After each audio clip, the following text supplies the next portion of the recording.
والله العظيم 3 حرام المجهود مع اللعيبه ديت. ايه ده يا جدعان؟ ايه ده يا جدعان؟ كنا خلاص، ما تسيب يا عم دقيقتين 3 كمان نجيب هدف التعادل. والله يعني اهداف جميله جدا. انا مش عارف ايمن حسين دوت، يعني انت ازاي يا ابني كده؟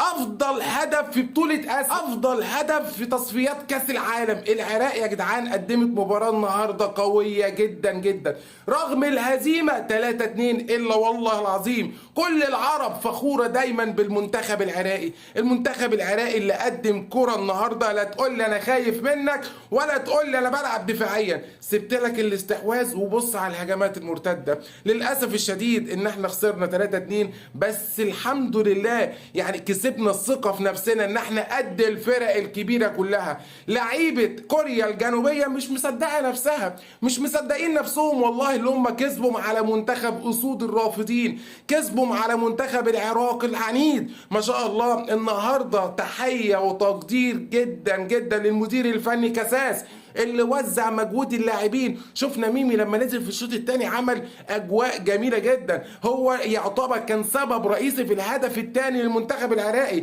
ايمن حسين والباك وورد اللي عمله يا جدعان، ايه ده يا جدعان؟ لعيب عالمي، لعيب من تراث فريد والله العظيم. معلش انا عارف ان احنا كلنا زعلنا ان احنا خسرنا 3-2 من منتخب كوريا الجنوبيه، ولكن انا يعني عندي ثقه في الله باذن الله في مباراه الاردن اللي جايه ان شاء الله، اللي هي اعتقد يوم 16 نوفمبر في الاراضي العراقيه. باذن الله هنفوز باذن الله باذن الله باقل نتيجه 3-0 ان شاء الله. اتمنى من الناس المحترمه ما تزعلش النهارده. منتخب العراق النهارده قدم مباراه قويه جدا جدا، وهنتكلم بالتفاصيل وعن الملخص، ولكن بالله عليك حط اللايك واشترك في القناه عشان يوصل لك كل اشعاراتنا.